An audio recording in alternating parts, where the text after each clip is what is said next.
Well, howdy, folks. How you going? God, I need a haircut, don't I? I just managed to grab a look at my head then.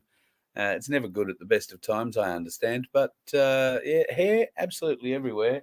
So I have managed to dig out the clippers. Rest assured, we'll figure that out in the not-too-distant future. Well, been bloody cold again today. I'm in the regular thank you, Tasmania, for the Fleecy. She's bloody great. Flanny, I should say. And it has been keeping me very warm for the last few days. So excellent stuff. Say hello to a few folks who are in the room. Hello, Elizabeth Carter already. Thank you very much. Really appreciate that. And good to have you joining us this evening. Sue is, of course, in the room. In fact, first tonight, Aussie Sue. Lovely to have you in from Mount Isa. Pamela's in. Paul's back doing a bit of work this week, Paul. We'll talk about that. Thank you very much, brother, for what you're doing there. And J1 coming up too. Oh, Paul, I was talking to a fella today who might know you. Rolly, his name is. Interesting bloke. I've got to import some photos so I can talk about that with the lady who we will have on screen in the very near future. Thank you for reminding me all about that. Yeah, an interesting show last night I've had a little bit of reaction to, and that reaction has been around the fact that it is possible to grow your own silver. I didn't realize that was actually a thing. As it turns out, it's quite a thing. But there are a number of issues with doing it, not least of which is it's very dangerous. It produces, produces a great deal of chemical reaction and byproduct that you have to get rid of in very specific ways. I've been contacted by one such gentleman, and he's sent me a few photos. He grows his own silver, which is spectacular. And I mean grows it. These are silver crystals. And then he mounts them in what looks to be perspex there, or beautiful little boxes. Let me bring up another one for you. That's a bit of an idea of how it all comes up. That's particularly beautiful. That's the way it grows and reacts in the solution that it's in. And there you go. I think that's the same one. And then there are a few other things. He doesn't grow these, but certainly they aren't silver, but maybe as good as gold. Yeah. He sent me that just to make me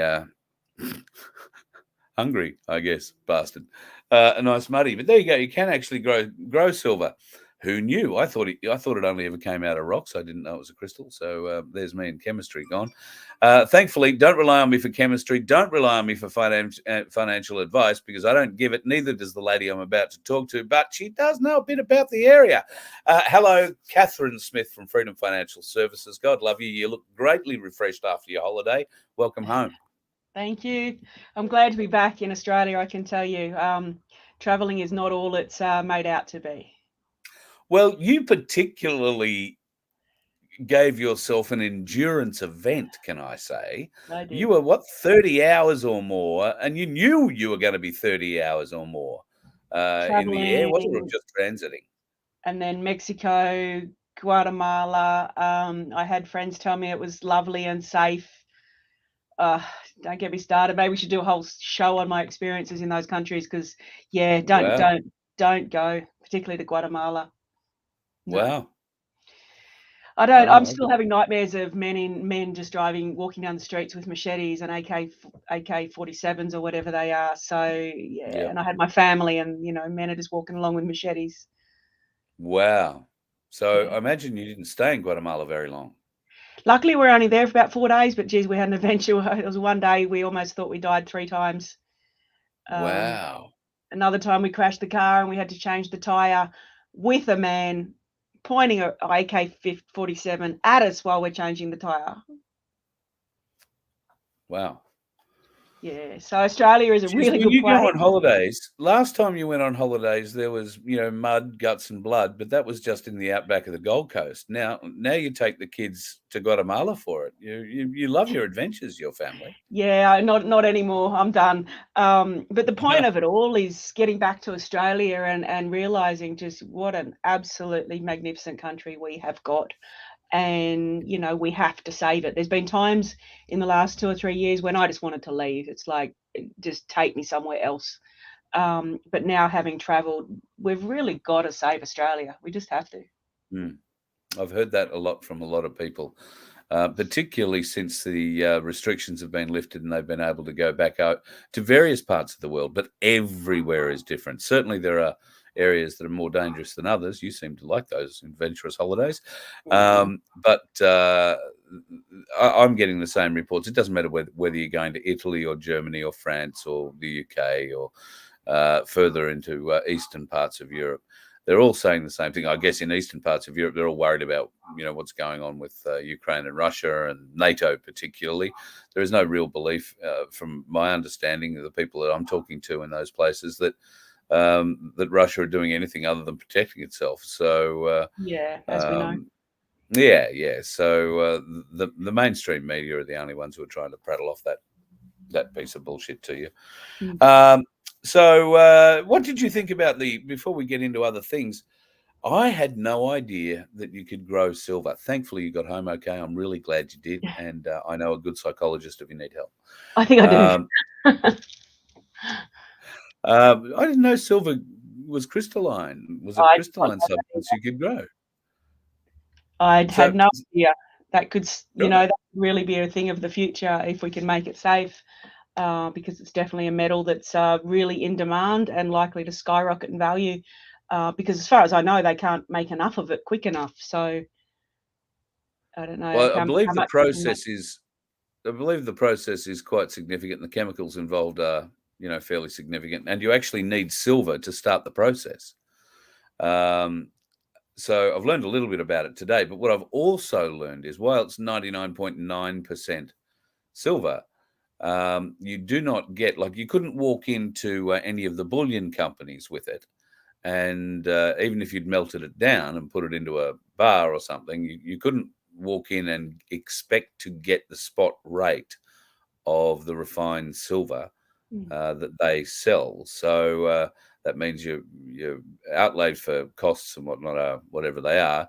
I dare say you still make some money on the deal, but it's not an easy process, and you have to do it in a safe manner. But I'm very intrigued to learn more about it, and the fellow who has sent me those photos is planning on sharing a few more and a bit Mm. more detail about it all. So I'm looking forward to seeing how that works. But I imagine that if we could all get a little silver farm happening at home, we'd all dump the veggies fairly smartly, and that's going to bring the price of silver down if you can grow it in your backyard. Yeah, Um, absolutely. And I think at the end of the day, I think I'd prefer the veggies because at least that can feed you. Absolutely right. Absolutely right. Couldn't agree more. Yeah. All right. So I've been up in far north Queensland recently, and was able to go on to a gold mine up there, a private gold mine, just owned by a couple of blokes. And it's not a huge operation by any stretch of the imagination. They're not. They're not. There aren't too many huge operations up in the Palmer. But I found it such an interesting place to be, to see. We talk about gold and silver all the time, and I've been lucky enough to go into Ainsley Bullion and see some of the magnificent gold bars and gold coins that they have on offer.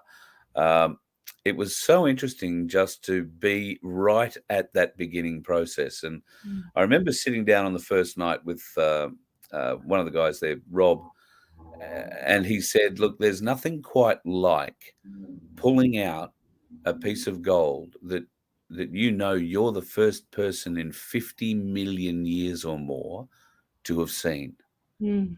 He said, and it's quite a thrill when you get at it and start looking at it, and the history that you go through to get to it. Some of the stuff that they pull out of the ground of historical, well, probably not much historical value, but certainly significance, from the gold rushes of the 1880s and through the early 1900s was absolutely amazing. So I'm one of these people, as you well know, who can't afford 3,000 whatever dollars it is today to buy an ounce of gold. I was lucky enough to be able to go and pan some gold while I was there, and I don't know if you'll be able to see that, but there is 0.5 of a gram of gold in that little jar there, and I got that out of about 10 pans of concentrate. And I don't know what I'm doing, so probably half of that went over the edge of that as well. The only way that people like me are going to get an ounce of gold is if we go out and find it ourselves. Are you seeing amongst your contacts that there is a greater uptake in metal detecting and gold seeking or that kind of thing in general? Funnily enough, when I went to Queensland last week to the community that we're building there, there was a massive solar eclipse, and all I wanted to find was a telescope. And my partner Samantha suggested cash converters, so I went into cash converters, and lo and behold, there was a man in there buying a metal detector. Is that right? There you go. Yeah, so yeah, I guess so. I also came back through the airport with gold, and for anyone who wants to know how to do that, keep it in your carry-on so that you keep you can keep a visual on it, and then when they want to inspect your bag, ask for a private room. So I did that, and then the security guard did the inspection, all good. And then they said, "What's going on? Is there a convention or something? So many people are coming through the airport with gold and silver." Wow, really? So was the gold Mexican gold, can I ask? No, I wouldn't do that. I wouldn't trust anything Mexican. Yeah, right. Because gold, you can quite easily go to Mexico and buy gold, but it's the quality of the gold, I guess, that also counts, doesn't it? Yeah, you've got to be really careful. If you want to resell it, as you mentioned before, if you want to do it through the bullion dealers, it's going to have to be the proper bullion product that they stock. But as for the creation of the silver and mining of the gold, I mean, the whole point of gold and silver, it is a resource that can be used and is used in everything. Mobile phones, computers, airplanes, televisions, everything electronic uses gold and silver. So yeah, there are other ways. If you did create that silver, if that works, or you mine your own gold, there are other people that will buy it off you, not just the dealers, because it is a commodity that's in demand. The thing that really got me, sort of brought home to me, and I know you've said it on occasion, and I've nodded my head in furious agreement, but it was really brought home to me when I just happened to glance at the price of gold just as we were sort of losing reception when I was heading into the Palmer River, right? And a quarter of a gram of gold would be worth, or half a gram, sorry, I beg your pardon. This is half a gram, just over half a gram of gold. Half a gram would have been just over $50 for 0.5 of a gram of gold. When I came out 5 days later, it was worth $60. It's going up So quick. the gold price had shot up fairly smartly just in that little time. Now, we're talking $10 over a half a gram of gold. Now, if you had an ounce of gold, it's gone up $50 or $60 there too, or more. Yep. So it's a good investment. It's going up quick, and I can tell you, I think, well, in my opinion, it's going to absolutely escalate. We've spoken so many times about the upcoming financial crisis, and what gold normally does in an economic collapse is skyrocket. The likes of Jim Rickards, he used to say 10,000 an ounce. Now he's saying 15,000 an ounce. And that is it's not inconceivable to believe there's going to be another gold rush in the very near future. 5 years ago, gold was around $1,200 an ounce. Today, it's $3,000 an ounce. In 3 years' time, in 5 years' time, what if it's $7,000 an ounce? What if it's $7,000 or $8,000? Would you want to know how to run a metal detector then and learn how to pan? That's probably a moot point at the moment, but it'd be something we all, I think, would want to be looking into. If you don't have the money to go and buy straight out of one of the bullion dealers, if you're going on a holiday, maybe you get the whole family out working for gold. Yeah. Or growing silver. Or growing silver, but just be careful. I mean, I wouldn't put that in front of my kids. They're liable to blow up the house quick smart. So you'd want some kids that were pretty chemistry savvy, I think. Some of the chemicals involved, there are a lot of acids involved and chemical reactions. And if you put the wrong thing with the wrong thing, then you're going to have not necessarily an explosion, but a large outburst of energy that could potentially hurt you. And that's why, while I will go out and find out the whole process, I don't know that I'm going to show it to you in its entirety. No, I don't imagine a lot of and, teenagers would go, "Let's do this," and then next thing. Yeah. Yeah. So we will play it. We will play it very carefully, but I'm very interested to see how that goes. While I was up in far north Queensland, got the opportunity to talk with a number of people who brought up of their own volition self-managed super funds. They'd obviously, spoken or seen us speak previously. From the few details that I was able to glean, most of them, let's just say, are retired and haven't looked at doing tax in a while. And may well not be able to access whatever super they've got in little versions of it. But the conversations were fairly interesting, and there was a great deal of interest still in getting money out of big super and investing it into, well, they were talking all about silver. I'm obviously very keen to do that too. We've had a chat, and previously we've explained the process that Freedom Financial Service goes through to put a super or a self-managed super fund in place for somebody through this process. If you get a hold of me and go through CAS and whatever, you can get access to this deal. It's not a deal; anybody can do it. You can go to anybody to do it. You don't have to come here and do it through CAS. But recently, CAS, I think you mentioned it the last time we spoke, there was one disgruntled person who recently has gone out to write a letter that seems to have gone out just about everywhere. It's a bit unfortunate, that letter, because it's having seen both and I know both sides of this issue quite well. I know all parties involved, sadly. We really have to put or say something about it, because the letter is inaccurate in a number of ways. And I don't think I could leave that stand, given that Freedom Financial Services is a non-profit business that operates for the freedom movement.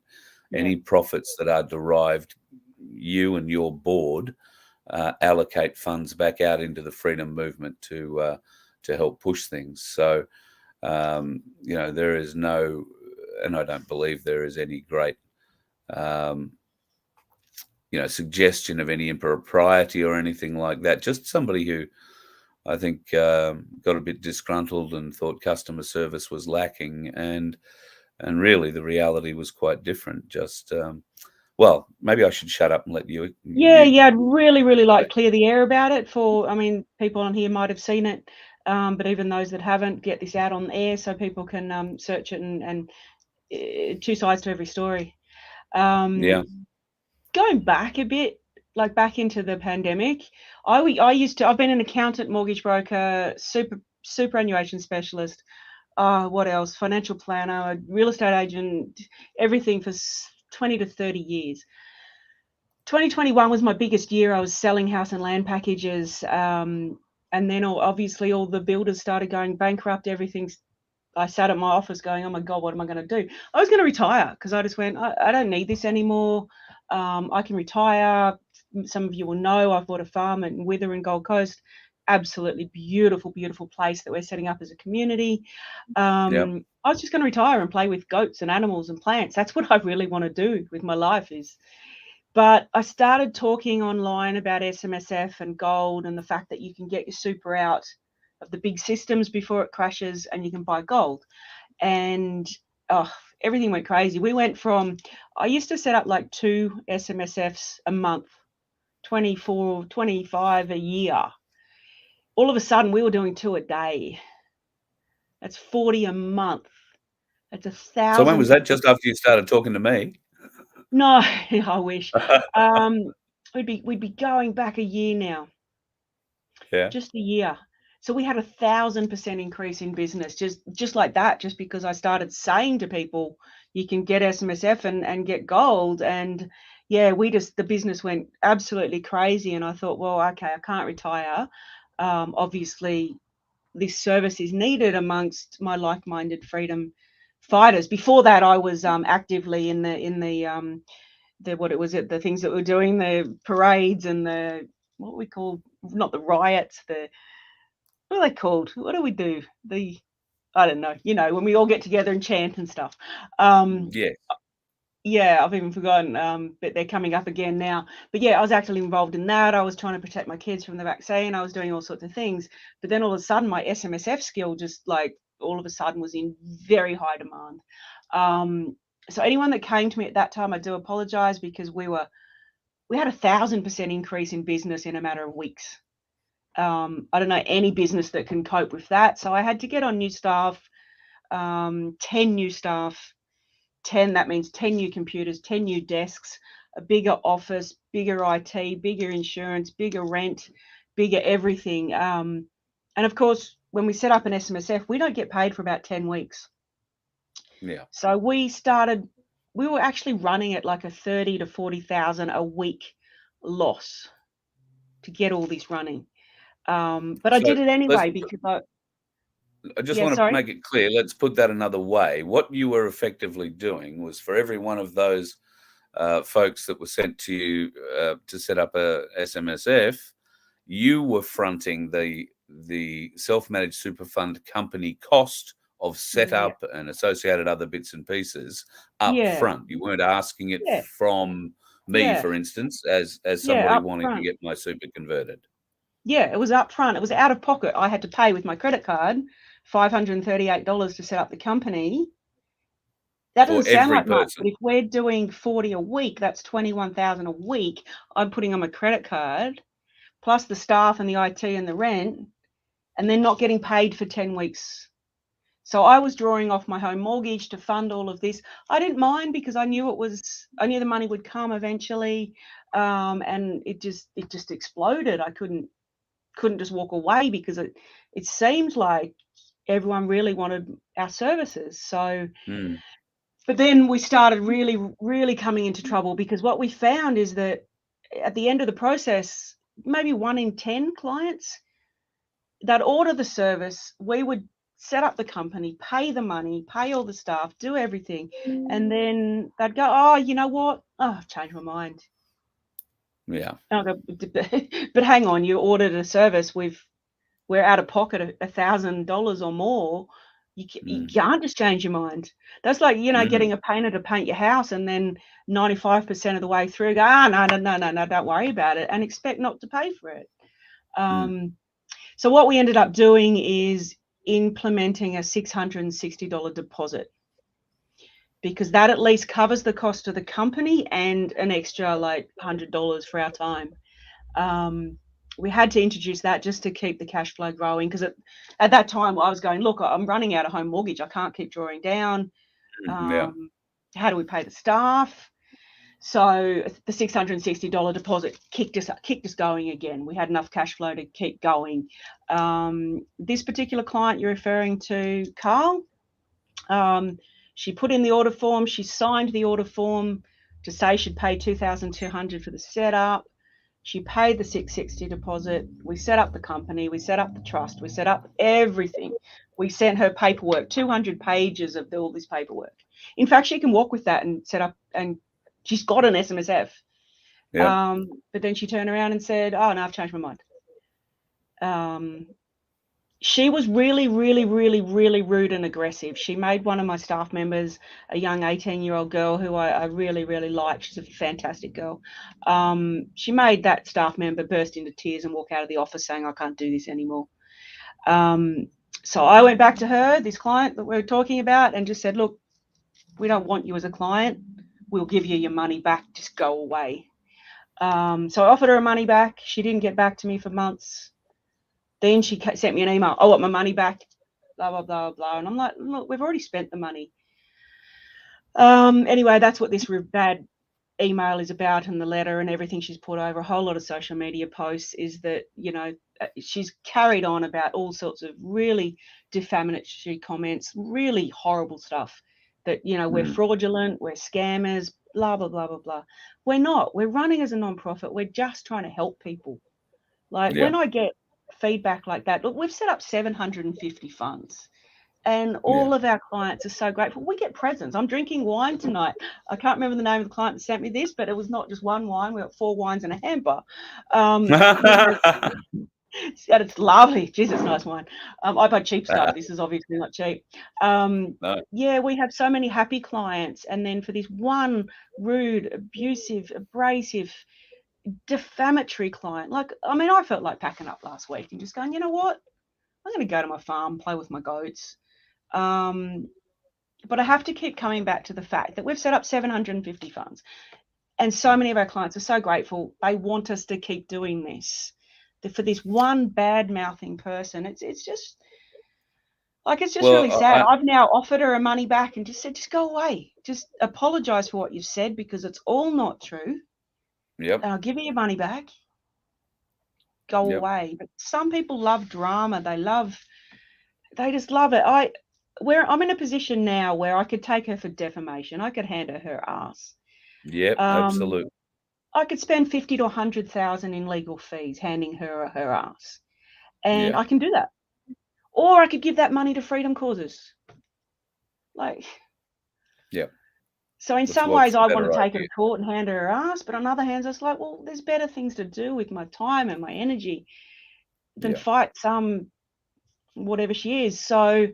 Yeah, I don't know. I'm seeing my lawyer in the next week and I'll go from there. But I'd much prefer to give that money to good causes rather than lawyers.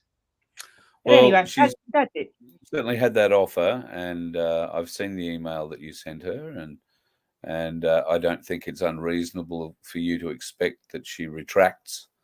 And I believe that she did pull down from the sites where she posted. You know, a few days ago. That's at least what she told me. But others have screenshot and whatever and reposted them in other places, and it still seems to be floating around. So it's important that we set it straight here. The things that were outlined in that letter are defamatory. There is no truth, no truth in the layout and whatnot, or the argument presented. In fact, you've only been presented half of the argument, and usually when that happens, the person giving you that half of the argument does so for a reason, because if they were to tell you the whole side of it, they may not come out looking so well.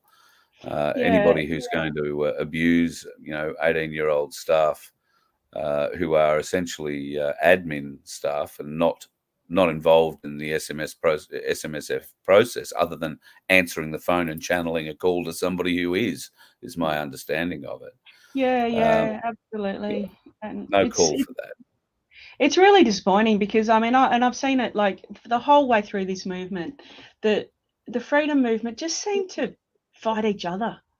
Like, it's really disheartening, really disappointing. We're never going to get anywhere until we stop tearing each other down and start building each other up. Nobody's perfect. I am absolutely, honestly say, Freedom Financial Solutions and myself, we've made mistakes. We're human. Everyone makes mistakes. But the moment, and I knew this time was coming, because I knew that I couldn't help that many people without one person deciding to trash me, and I knew it was coming. But yeah, it's still really disappointing, and there's other things happening. Reunite Democracy seems to be in trouble and closing. Parents with Questions is in a legal dispute. For those that don't know Parents with Questions, they've been doing a fantastic job helping people get into land communities. We've had our own disputes over our own Withering project. People just fight each other. They don't trust each other. They don't trust the process. Like, the bigger picture we need to focus on is preparing for our survival, not bit slapping each other. Yeah. Yeah, it's Not trying to one really up each other. The exactly, and one-upmanship that's has to why. Yeah, last week I was at my Gold Coast project at Withering and playing with goats, feeding baby goats, and I just went, "This is what I want to do. I don't want to Yeah, fight nice. with people and set aside my time and energy with people doing." But anyway, I have to refocus on all the people we're helping. So the good news is I will move on and forget this woman, and hopefully everyone else will too, and get back to helping people. Yeah, it's very sad. I think the lady concerned is fairly senior in the common law side of things in New South Wales, and I think a lot of the people that are involved in that movement get caught up in their own self-importance and their ability inside a common law sphere, and they may be very gifted inside a common law sphere, but you didn't sign a common law contract. You signed a commercial agreement, and that's two different things. And if you're going to be a common law proponent, then the first lesson should be you don't sign commercial law contracts. Yeah. If you're not happy with that, you write one up yourself and see whether or not the other party wants to sign it. Yeah. So there is no common law comeback, as may have been suggested by people Yeah. on That, the common law chat sites. There is no enforcement arm, and B, you're only saying that because you're acting on half of the information presented to, let's take it to its nth degree, a trial by jury of our peers. When all the evidence is presented, you'd be guaranteed you'll be wondering why you're in court in the first place. So there will be only one winner, and that will be the Freedom Financial Solutions side. Because all you have done, as far as I can tell, with everybody else, I have not had one complaint other than from this one person, from all of the people that I've sent you in the last 12 months. And I don't know exactly how many that is. We've never actually been back through and checked out, but maybe I can do that. But never have I had one complaint other than, oh, no, I can't do it because of this reason, or oh, I can't do it because of that reason. But never had a complaint about the service at all. Some people like a personal touch. Some people like to be able to pick up the phone. Well, let's understand that Cass has outlined how the business has grown in the last 12 months or so. You're requesting, the equivalent of picking up the phone and asking to talk to Rupert Murdoch at, Fox in America or whatever, somebody very busy and at the top of the change. And they don't have the time for that. They're off running the businesses. So that's why they employ staff, knowledgeable staff, and you guys in particular have an amazing online library and videos and Q&As and all sorts of things. So if you have questions while you're going through the paperwork that you've been sent, all the answers are there. And I guess if there are one or two questions that you do have, you can send them in via email, and you're likely to get an answer within hours rather than, waiting for somebody to call you back when they can. Yeah, and I have online, and so does Mary Jane. We have online every single week. I was doing it twice a week, now once a week. Log online, ask me any question you want, because it's easier for me to do it in a group setting. Because like today, I had like 20 people on the chat, and when one person asks a question, I give the answer. It answers 10 other people's questions. So in the space of an hour, I can answer everybody's questions and everybody learns from it. So there's no shortage of resources. This lady's complaint was that the 18-year-old that answered the phone wasn't able to answer her questions. And poor little Mika, she was just saying, look, I don't know. And Catherine and Mary Jane aren't here. And then she got an absolute earful of abuse over it. Yeah, it's just really horrible. And Carl, there's plenty of resources. Everyone can find their answers with our material. And I am available. I'm not available for one-on-one calls, but I am by email, and I am by our online chat sessions that I run regularly. Back to the common law issue, like I would happily go in front of any common law tribunal or a mediation service or anything with this woman and present the case. Happy to. Anyone out there runs a mediation that wants to mediate, let's do it. And let's put it on a public channel. Happy to do it. Yeah, absolutely. If you want to come and do it, we'll do it on here. Yeah. People be good to, it, yeah, be great to You see put out the how. invitation to her to come and talk about it with us on this channel. Yeah, absolutely, and we'll get a mediator. I'm sure I can find a mediator, and yeah, we can do that here. Talk it out, because that's what we have to do. These things can't be left to fester, folks, and it doesn't matter whether it's this issue or you've got a problem with your next door neighbour or somebody across the road or somebody at work or whatever. By letting these things fester, they eat at us. They keep us angry. They keep us unfocused on what we can be should we not be angry at this person. Keep Just us awake imagine at what we night. might be able to build together. But at the moment, we have this blockage that's minor in the scale of things. It is really minor, and having the opportunity to know the person involved here, even though I've only met her a couple of times, I consider her a dear friend in Sydney.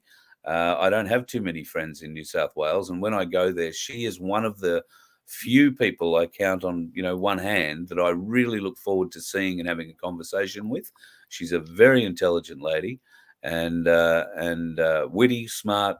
Um, love. I hate being in this position, but here we are. It is what it is. And if this were the other way around, if you had only told half the story, and you were sort of hiding, some thing that you may have done that might have been a bit of a trigger, then we'd be having the same conversation on the other foot. I'm not playing favourites here with anybody or for any reason, but I just think we can figure this out. And if we can't figure this out, what hope have we got of ever working together? This is such a small Yeah. pissant little thing. That's The my division. concern, Carl. No, That's well, my I'm coming concern, with you to Carl. Withering. If this is Yeah. the case, I'm coming with you to Withering. You give me a tall enough gum tree, I'll give you a television and a radio station of your own. How's that? Yeah, and just get out of it. Yeah, It's yeah, absolutely. it really bothers me and my hope for society. But anyway, Yeah. leaving that aside, did Constant goat feeding and goat cuddling programming may be negotiated. yeah, absolutely. We need more people to feed the goats. So on Withering, we've had opportunities come up there if anyone's interested to get in. Some people have pulled out, which is great, because that enables other people to have opportunities. And I can tell you what, when I'm there, it is beautiful. Feeding the baby goats. 5 baby goats were born while I was there. We've got Wow. Are you all of the saying when sheep you're are not there, pregnant. it's shit? Sam doesn't have any impact at all. It's just shit when you're not there. No, it's always good. I just wish I could be there more. I flew home to Canberra. I went swimming in the Gold Coast, and then I flew home to Canberra where it was snowing. I was going to say, was that the day it snowed? The very first thing I did, I walked in, cuddled my dog, and the second thing Oh, I yeah. did was book my flights back to the Gold Coast. Woohoo. Yeah, so absolutely fantastic. People who are interested in a community project where you can go and live in a community, small community, and live a life on the land. It's about where we're planting crops and getting animals, and this is what we need to focus on, folks. Because I don't know who watched news.com today. I always check news.com just as something to do every morning to see what sort of crap they're Sure. spreading us. I sent Carl the link, but the number one headline all this morning was 3 weeks until global catastrophe. 3 weeks. That's 3 weeks. news.com. That's mainstream. They're a little bit right wing, but they're mainstream media. So I'll read some of it here. Grim X date looms for America. And some of the wordings is that the impact of such a catastrophe will be felt across the planet, including Australia. So they're actually mainstream themselves have put a date on the financial collapse, and that's 3 weeks' time. So we have bigger and better things to worry about than pissy little $660 refunds. We need to prepare. We need food. Yeah. We need everything to get ready for what's coming. Yeah, absolutely. That's probably going to be in line with the debt issue that America are facing, raising their debt ceiling. I don't think that is going to get Yeah, that's what raised. the article is about. Yeah. So there's a lot of interesting things happening with the banking system in America at the moment. In fact, I've been looking through. I had a document sent to me that is, well, a number of documents sent to me now from the same source that are essentially outlining what I believe would be a military tribunal trial operating under the laws of God the Creator. And it's exceptionally detailed. It lists companies, businesses, people. And I was just looking through one of the documents before we came on, and a number of the banks that have already crashed in America are listed in this document. And it's interesting, JP Morgan Chase are also mentioned. And JP Morgan Chase seem to be the bank of choice that are buying up the larger collapsing institutions in America at the moment. So I know nothing about the financial industry, and the Lehman Brothers crash is all I know about the Lehman Brothers crash is how to say the Lehman Brothers crash ostensibly. But I know that it triggered a global financial crisis, hitherto unseen proportions. I believe that if JP Morgan Chase were to have the plug pulled on them in some way, they are holding trillions upon trillions of dollars worth of debt that is played off in the market somehow. And that could be the trigger point. If the US debt ceiling isn't raised, if public servants aren't going to get paid, that'll could be a that trigger be? point. Absolutely. Yeah? And that's what this article is saying. So that Right. is, date are they saying? 3 weeks away. I think it's the 1st of June. If that debt ceiling isn't raised, that's going to trigger the economic collapse. That's what the article's saying, and we've known about it for a while. With the banks collapsing, I've seen a bit of research. I haven't verified it 100%, but the research I saw was that the trillions of dollars that have been involved in the 4 banks that have collapsed in the US in the last few weeks, however much that adds up to, is more than the collapse in the 2008 GFC. So we've already had a bigger banking collapse than the GFC. It just, people aren't like, it's been hidden. It's been shoved under the carpet, but it's there. And when people start realizing it, there's another, I think it was 700 plus banks in the US in financial crisis. Well, I read the other day that there were 753 banks that had already gone down or had flagged going down, were putting hands up for their version of receivership or whatever it was going to be. That might also have been a number of those institutions may not have qualified under all these new, financial codes that have been in place since, well, particularly January 1 this year when they became enforceable. So a lot of institutions have closed down, but that has let a lot of debt go free into the market. And because they were smaller institutions, I imagine they were backed, like our smaller ones, by bigger institutions who can absorb only so much debt. Is that right? Yeah, and also what the US government have done is just print more money to back out, to print enough money to pay out all the depositors in Signature Bank and the other ones that have failed. But they've been very, very cagey about, well, are they going to print enough money to pay out every bank? And even if they are, that is not a good solution, because that is just printing money, inflation, and just we'll end up in hyperinflation like Germany in the 1940s. We will crash. So whichever way you go, if the government doesn't back up the banks, it's the end of crisis. It's crisis. If the government does back up the banks and print the money, it's crisis. I've been saying this for a year and a half. There is no way out of where we are. We are too far deep in the hole in the ground to dig our way out. There is no way out other than the collapse. It's all just a matter of time. I keep saying I believe it's around the corner. I've been saying that for 18 months though. Mary Jane here, she calls it a controlled demolition. Yep. Which is a great term, because what she means by that is they're not going to let it just crash like the GFC. They're going to keep pushing the can further and further down the road to try and hang, people will wake up too quick. People will wake up. When they wake up and their superannuation balance is half of what it was the day before, people are going to go, oh shit, what's going on? They don't want people to wake up, because too many people are waking up. I believe we're on the verge of an awakening. There are more and more people every single day. And the quicker this comes down, the quicker more people wake up. And then we might stand up and fight them. So they're pushing it further and further down the road, but it can't keep going. I watch the budget. I'm a real nerd. I've watched the budget for 20 years. I sit down, I watch every single word coming out of their mouths. Because what they Do you have a say, bucket beside you? what they say is so much more important, because what the media reports the next day is a really filtered down version. I like the words out of their mouth.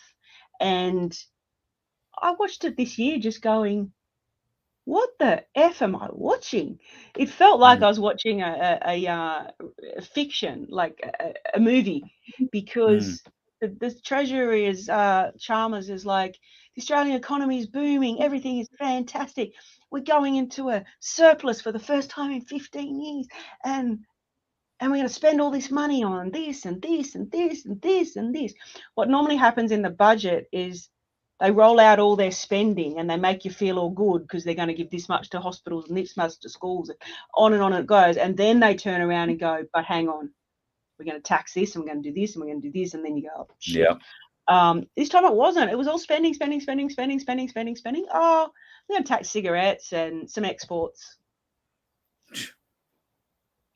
I just sat there going, who in their right mind can believe this absolute bullshit? Once again, they're just kicking the can further down the road. Aren't there tax cuts? Aren't there tax cuts too? Great promises of tax cuts, which actually, if you figure it out, are better for the wealthy than they are for the poor, by a significant margin.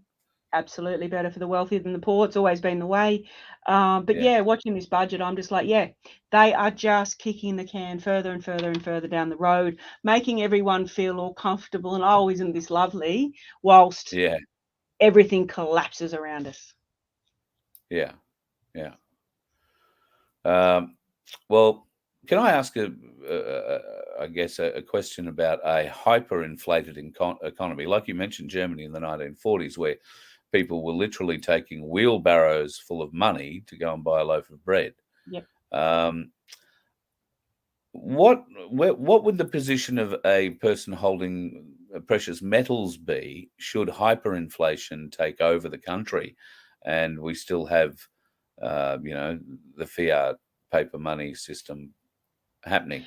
Is there a benefit, or is there a danger? Absolutely. The thing that happens in all the research I've done, and Jim Rickards, if you YouTube him and watch his videos, he's fantastic. He talks about that as the economy collapses and hyperinflation takes off, gold goes with it. So the value of your fiat money is dropping. Now you need $100,000 to buy a loaf of bread, but the gold is going up at the same value. So now your gold is worth $1 million. So anyone who's in gold, you're running along with the hyperinflation. You're great. And that is the reason to be in gold and silver as this economic collapse happens. And we are now, if what I'm reading is correct, we are so close to the edge that time is of essence. Get your gold, get your silver, get your money out of the bank. If you haven't already, look at the self-managed super fund. Go through Carl. He'll introduce you to me. Get your superannuation out of the system. Get it into gold and silver. Just do everything you can to prepare for what's coming. That's what's important for us to focus on.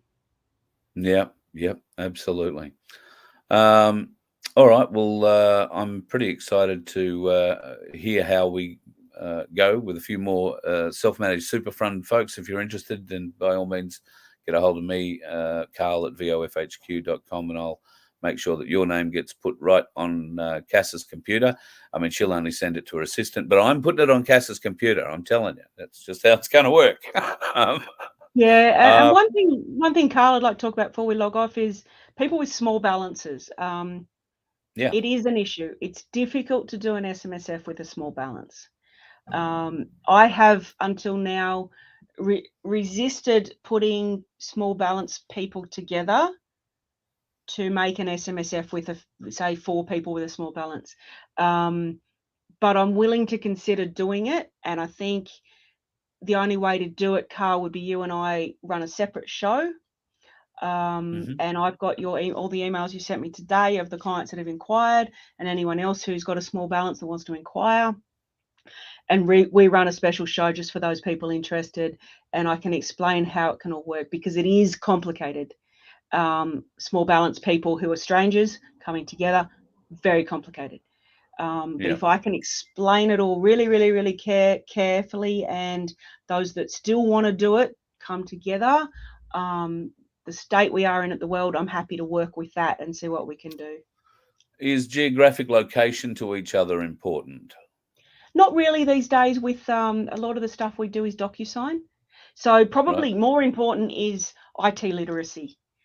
Some people we simply haven't been able to help because they don't want email, they don't want a bank account, they don't want, it's like, well, we just can't do it. Coming back to the common law issue, SMSF is still stuck in the system. You can't just take your super out and run away with it. It's still stuck in the corporate system. It's got to be done in accordance with ASIC and in accordance with the ATO. We are still bound by those rules, but you can at least get it out of the share market and into gold and silver. And you can hold it. That's the important part. Yeah, you can hold the physical gold and silver. So yeah, the biggest impediment is more IT literacy, because we can do everything on a podcast and a Zoom meeting and a DocuSign agreement. We don't. Most of our clients are all around Australia. Occasionally someone walks into my office, I'm like, oh my God, because there's not many people in Canberra that are awake. Most of our clients are Australia-wide. So geography is not a problem. It's the fact that you are able to sit in front of a computer and occasionally do some banking transactions and signing things. Yep, cool. Okay, well, if folks want to get more detail on that, wonderful. Give me a bell. Or send me an email, carl@vofhq.com, and I'll send all that through to you, Cass. Like I say, people up in far north Queensland last week when I was up there were interested in learning more about it, and one of them in particular had about $70,000. So he would be in that, exactly in that realm that you're discussing there, folks that don't have much. I think there were 2 or 3 people that I've been talking to recently who've got somewhere between, $25,000 and $50,000 or $60,000. So you don't have to know each other, but you do have to be IT literate and be aware that you are part of a governed entity, I guess. And all of you need to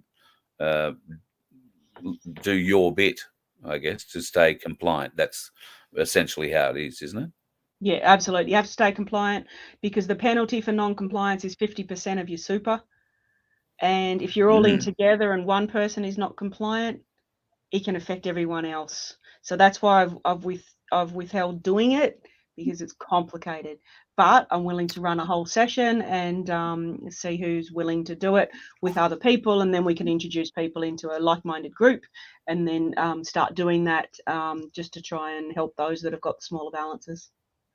Would having the super funds vaulted rather than being individually stored with the participants, would that be a hindrance or a help in this sort of situation? Yeah, good idea, Carl. That might be the way to go, because there's got to be a level of trust as well, because if these strangers are coming together and they've now got access to each other's super, vaulting might be a really good way around any lack of trust in that regard. Okay, well, maybe I need to go and have a talk with a vaulter. Yeah, well, Ainsley Bullion that we've that I know you work with well, and As Good as Gold that I've had a lot to do with. They all have their vaulting facilities that we can use. Yeah, sure. So maybe a part of a topic to talk about if we all get together and do that. You're right. So if people are interested in that, then I guess also contact me, carl@vofhq.com. And I know you're going to have to set up a little extra basket in your inbox somewhere to funnel those ones off to one side, and tell me when we're going to set up this meeting, Cass. Yeah, I've got it. I'll talk with you tomorrow about it. All right, bloody great. I'm sorry you missed yoga for me, but thanks for coming on. All right, thanks, Carl. Good to talk to you as always. You too. Cheers. Thanks very much. Looking forward to having a chat. Okay. I've got to talk to you about a certain gold mine that I visited. Yeah, I'm free tomorrow. I've got a bit of time up my sleeve tomorrow. So, right. yeah, give me a call. All right, look forward to it. Okay. Great stuff. Have a great night. Right. Catherine Smith from Freedom Financial Services based in Canberra, but works all over the place and is not planning any more adventure holidays in the near future. God love her. Keep an eye out over the next 24 hours or so. There is supposedly going to be news on Hunter Biden's indictment or charging. Whether that's going to be a soft or a hard charge, we'll wait and see. I wouldn't expect it to be a hard charge. There is also apparently, I'm hearing stories about something happening at the southern border. I know that there seems to be lots of extra queuing going up at the Mexican side of the border at the moment. Whether or not they've actually closed it or whatever, I'm not completely sure.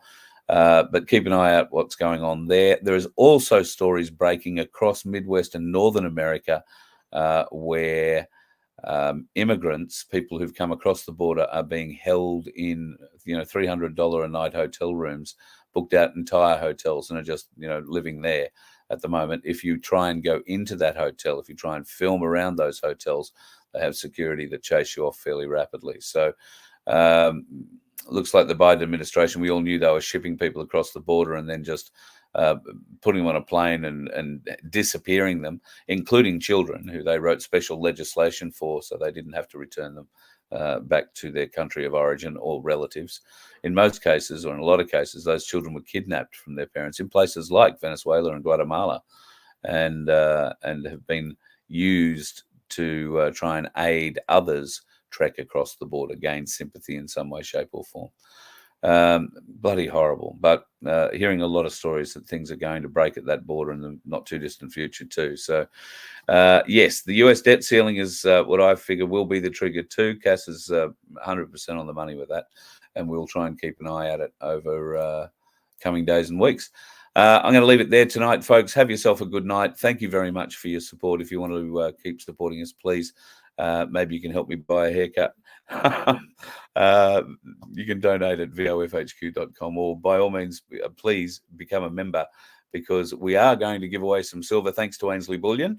And depending on how the conversation goes with Cass, we might even see if we can't give away a bit of gold at some stage. But that'll involve her coming out and helping me dig it up. That's just how it's going to be. You should see the shocked look on her face. Have a good night, folks. Watch those dickheads on the road. Eh? You let one ant stand up to us, then they all might stand up. Those puny little ants outnumber us 100 to 1. And if they ever figure that out, there goes our way of life. It's not about food. It's about keeping those ants in line. That's why we're going back. Does anybody else want to stay?